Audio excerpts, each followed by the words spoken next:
Okay, we are learning how to balance chemical equations. This takes practice. So if you stumble around a little bit at first, it's completely normal. We're taking a look at number 1 on the bottom of page 2 of the chapter handout. What I want you to do is draw a dotted line down the arrow. We have to balance the left-hand side with the right-hand side. What that means is you need to have the same number of each type of element on the left as you do on the right. This is following the law of conservation of mass. I do this by adding numbers, which are known as coefficients, in front of each substance. That is why we see blanks.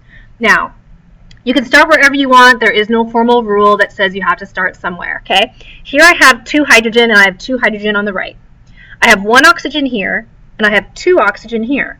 So I'm going to put a 2 in front of H2O to balance my oxygen because this 2 gets distributed to the hydrogen and the oxygen after it, okay? So the coefficient gets distributed to the elements that are in the compound after it.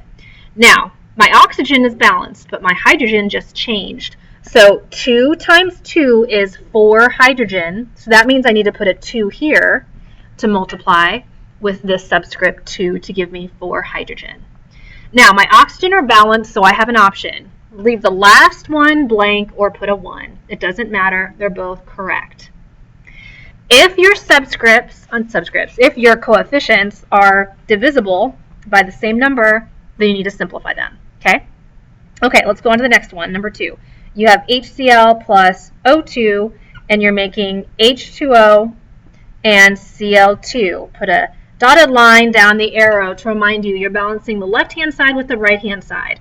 Here I have 1 hydrogen, and here I have 2 hydrogens. So I'm going to put 2 in front of HCl to balance my hydrogen.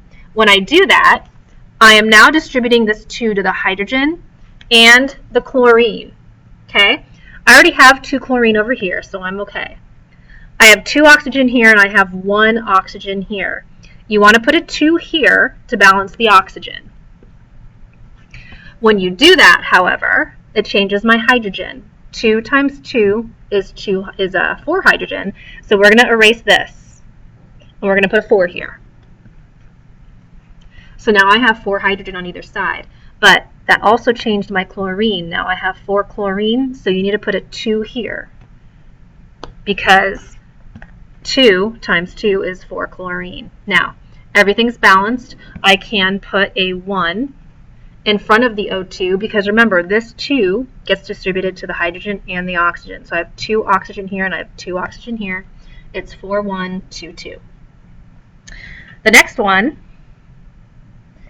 is number 3. It's NaOH plus H2SO4, making H2O and Na2SO4. I'm going to draw a dashed line down the arrow because we have to balance the left side with the right side. This one's a little bit different. You have polyatomic ions in this. So listen to me carefully. When you have polyatomic ions, you need to have the same polyatomic ion on the left and the right-hand side of the arrow. So what we're going to do is we're going to put OH in a bracket and SO4 in a bracket, okay, because those are polyatomic ions. And I'm going to put the SO4 that's on the right in a bracket. And then what we're going to do is, do you see how you have a hydrogen and a hydroxide written separately? Rewrite water on the other side when you have a hydrogen and hydroxide listed separately on the other side, because you can balance the water as a hydrogen attached to a hydroxide, okay? So here you have 1 SO4 and 1 SO4. You can balance the polyatomic ions as groups. I have 2 NAs, so we're going to put a 2 here. This 2 gets distributed to the Na and the OH, so I'm going to put a 2 here. This 2 goes to the hydrogen and the OH. Well, I already have 2 hydrogens here. So now I'm balanced.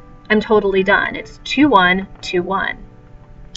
I'm going to show you the answers for the rest of them so you can go ahead and practice them on your own. Number 11 and 12 are a little more difficult, and I'll make a video just for that one for you.